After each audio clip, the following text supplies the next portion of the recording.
Hey guys, we are back updating the power rankings for Survivor 45 following episode 10, and this was a very weird episode to say the least. A lot of weird stuff happening, both from a content perspective, but also from a gameplay perspective, but we'll get into that more in a moment. But there are 8 players to talk about, and let's not waste any more time, let's get right into the video. So starting off at number 8, we have the boot from this week, and here we have Bruce. And I'm not gonna lie, I was actually kind of shocked that he was actually the boot in this episode, where yes, I had talked before about how I didn't think he had much of a shot, how he was getting a very negative edit across the season, and was just in a pretty bad spot.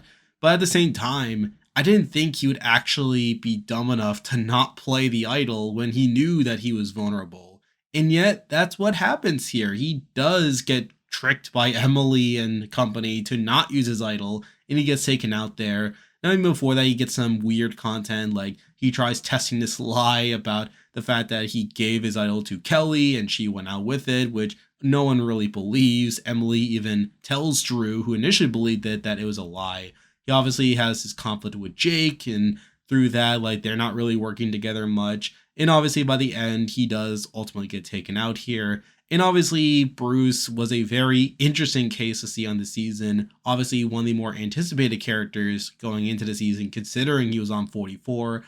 And now we know what he's made of. And I think Bruce is a terrible player. He's someone that was pretty consistently at the bottom throughout most of the season. While he wasn't going to be the boot at the very first tribal that Bella went to, he was definitely going to be the boot after that initial round, where moving forward, like, he was consistently at the bottom the rest of the way. He only survives one round of the game without some sort of immunity, that being the split tribal. And even then, he had an idol at that point. And even beyond that, Sifu was a pretty easy target there. And in general, I find Bruce's game to be pretty lackluster. He was obviously on the bottom for a lot of it. He also has some pretty bad awareness where it does seem like he genuinely thought he was in this great position and that he thought that he had these people that on his side when really he didn't. People like a Kelly, for instance, that obviously drags him down further. And I think him being voted out with the idol in his pocket is just a cherry on top as well. Not to mention that I think he probably doesn't win the game if he gets to the end, as it doesn't seem like many people liked him, which is crazy considering that people talked about wanting to work with him coming into the season. People liked Bruce. They felt like he would have been a good ally for them, but through his own actively bad gameplay, he turns a lot of people against them, makes them want to target him moving forward. And again, it's just a pretty bad game. I'll talk about more in the player ranking at the end of the season. That mixing in with his edit, which was just so negative that I never really thought that he had much of a shot to begin with, even though I know some people in the edit community believe that he did. I never really was on board. So obviously, there's a lot to break down with Bruce here, but he's out of the game now, which is why he is here at number 8. And before we continue, I just wanted to give a quick shout out to Russell Muscle TV, who I'm partnering up with this season to promote Idle Plays. Idle Plays is an online shop where you can purchase Survivor puzzles so you can practice them and be just like Carson from Survivor 44. We got all different selections here, including the fire puzzle, the snake to the top puzzle, the 5-piece puzzle that Spencer solved in 5 seconds from Survivor Cambodia, and more. If you want to take home Survivor puzzles made by superfans for superfans, feel free to click the link in the description and start shopping now. And with that, there are 7 players left in the game to talk about, and as usual, I'll be ranking them based on how likely I think they are to win the game based off their edit and current game position. But number 7, and I did switch the order once again, but here we have Austin, and again, I just don't see the case for Austin winning. I know there have been comments about how I should be holding Austin higher due to him being in a good spot, and I know people beyond that think that Austin seems to have a good edit, but I just don't see it. Where his main content in this episode comes when he just randomly goes fishing and he talks about how it's all about the adventure. And to me, that just feels kind of basic. I mean, I feel like it's not really setting anything up, and it just kind of feels kind of random. Beyond that, like, he gets to talk about the guys' night. I mean, I'll talk about that more when I get to Drew. But in general, like, I feel like Austin just doesn't have any setup to a potential win in my eyes. And while he does get some consistent content, I feel like there are so many missed opportunities with his edit to where I just feel like he's just going to come up short by the end. So I feel like it's for all those reasons that I decided to bump Austin to the bottom, and he is here at number 7. Now moving on to number 6, and this person was initially below Austin, but I did decide to move them one spot up, and here we have Julie, who obviously gets a much bigger episode than what she's gotten in the past, where she gets a lot of content talking about how she doesn't like lying to people, that she was devastated to take out Kelly and Kendra, and even moving forward, she's set up as the alternative target to Bruce. And I'm not gonna lie, I did think coming to this episode that she was gonna be the boot. I feel like this was probably going to be her time, given all this random content about her feeling bad for playing the game before and her like being the mother. And even beyond that, people are suddenly talking about her as being this big threat. Whereas before, I thought she was going to be a goat drag to the end, mixing in with her talk about wanting to take D to the end. I felt like she was going to be a losing finalist. But now that we're hearing this talk about how she's seeming to be this big threat, it makes me think that she probably won't be taken to the end, that she'll be taken out before then. And I feel like with this content that she's getting, I feel like there's no really setup for a win. I feel like if anything, her best case scenario is getting to the end and losing.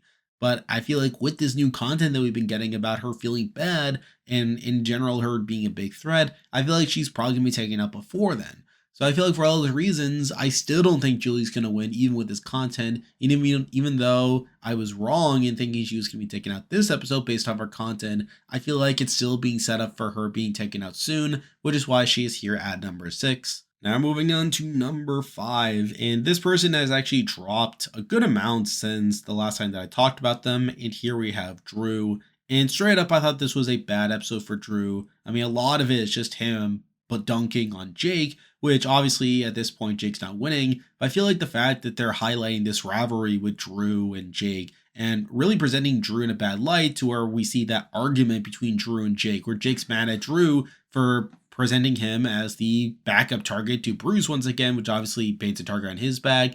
And again, I feel like this is all a pretty bad look for Drew, once again confirming my belief that he's not going to win by the end of it. But even beyond that, we get his whole involvement in the guys' night scene, which, by the way, is probably one of the most bizarre segments I've ever seen on Survivor US. Like, what are we doing here? Like, we're using licensed music here. We're having all this farting and all this weird stuff going on here. It makes me feel like Jeff just wanted to have some random throwback to the 80s for whatever reason. But again, I feel like it doesn't really add much to Drew's edit or really any of the guys' edit. It just further reinforces the fact that a woman's probably winning the season over them. But I just wanted to talk about it anyway. But anyway, I still thought this was a mostly bad episode for Drew. I feel like it's just setting him up for a fall later on, which is why he is here at number 5. Now moving on to number 4, and speaking of the guys' night, we have a player that got another weird edit in this episode, and here we have Coutura, who obviously gets a lot of pretty unexpected content here, particularly with her having a panic attack in the middle of the immunity challenge due to her fear of water, and then at the end of the challenge, her having this whole moment of her jumping into the water with everyone supporting her, again, trying to recapture like the Suri on a balance beam scene from Game Changers, which I found a bit unexpected here. But obviously, this is going to be a big turning point for Coutura's edit here, where obviously this is the episode where Bruce gets taken out. And I said before that whatever happens to Coutura after Bruce gets taken out will really define her edit moving forward.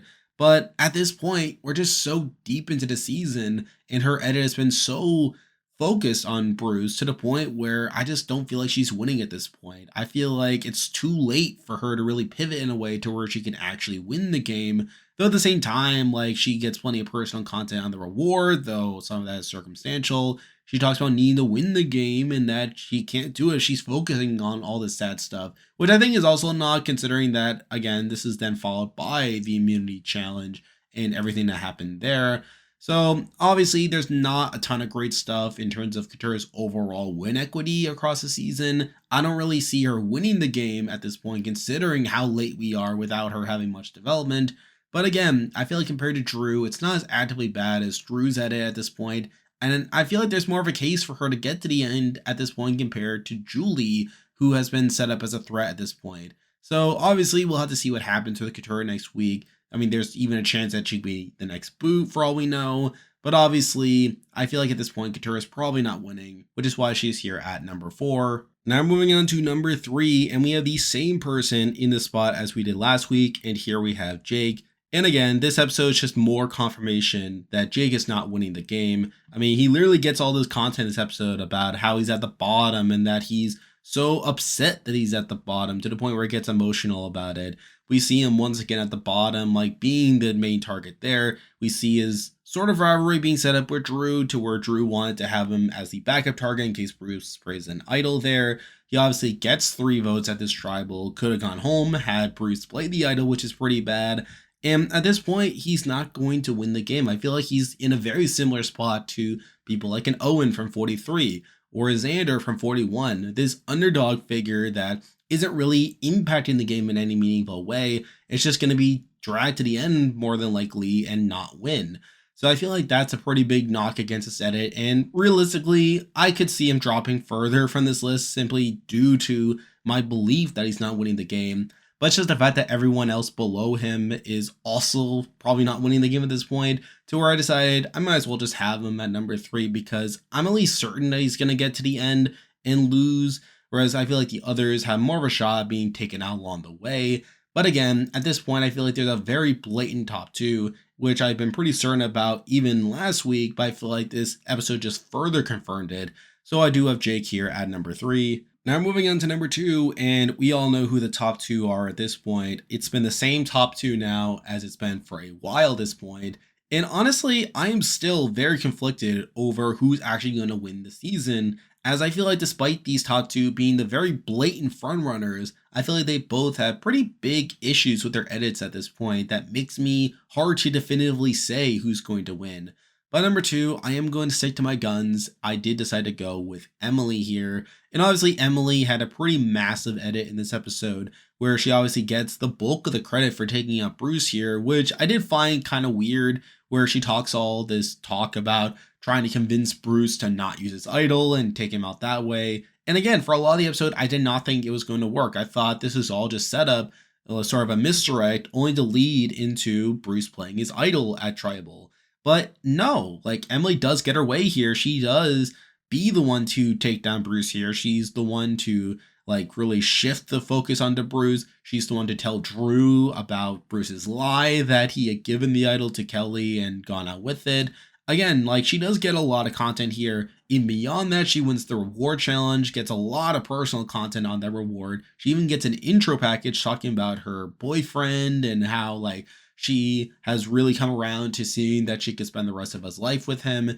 And really a lot of it just encapsulates the journey that Emily has been on across the season, which is precisely the issue that I have with her edit, where a lot of it has felt like this journey edit, kind of contradicting what we saw from her at the beginning, where her first confessional to Ramir was her talking about how she doesn't care about the journey and that she's just there to win. But then later on, we just see her grow and develop over the course of the season. And obviously, it leads to this, where now she has grown and she has grown to genuinely care about people, not just within the game, but obviously outside the game as well. And obviously, with her getting all this credit for taking out Bruce, it does make me a bit worried that this could all just be Emily being this big character. She is someone who has been on a journey and someone that will just be taken out right before the end. So I think those are all pretty big worries in my eyes. That and also, I mean, if we are going off the trends here, I mean, the fact that Emily got her intro package in this episode is probably not a great sign for her short-term prospects either, as we literally saw Kendra going out the episode after getting her intro package, and Bruce, who got an intro package last episode, going out in this episode, despite that seeming unlikely on the face of it. So that is also a worry for Emily as well. So obviously those are all very big concerns for Emily in the short term, and even going forward, getting to the Final Four, I do worry about that as well. So again, I'm still very conflicted about Emily's overall chances, but I can't deny that she is one of the frontrunners at this point, and if it's not one particular person, then it's probably Emily. So it's for all those reasons I have her this high, but it's still those big worries and the fact that this could just be the end of her storyline with her culminating this journey of hers and taking out Bruce, that leaves her here at number 2. And now, at number 1, the person I believe is the most likely to win Survivor 45 at this point is still Dee. Now, I did make a mistake in my last video where I did say that she had 0 confessionals there. I was wrong. She did technically have 2 confessionals, but I still feel like she was mostly quiet in that episode, relatively speaking. And this episode was more of the same, in my opinion, where again, she does get a few confessionals here, but nothing too substantial. She kind of just takes a back seat while this seemingly big move happens.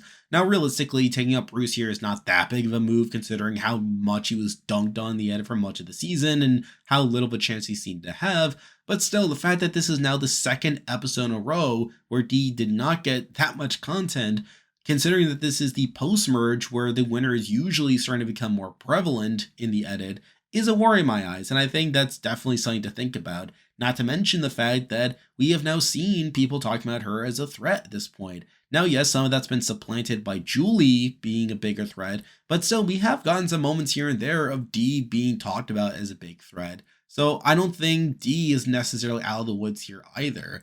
Really, I find this entire situation still very much up in the air, where I think it's between D and Emily. Realistically, none of the other players have a shot at this point, despite the fact that I think both of their edits are flawed at this point.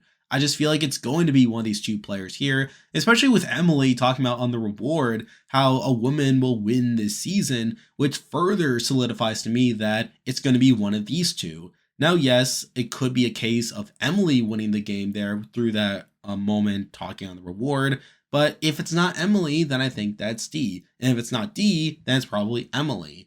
So I think it's still going to be very much up in the air, but I think what it came down to for me this week is the fact that Emily has more setup to be taken out in the next episode, given all of her journey talk and given the fact that she has gotten all the credit now for making a seemingly big move, even though it's not that big of a move.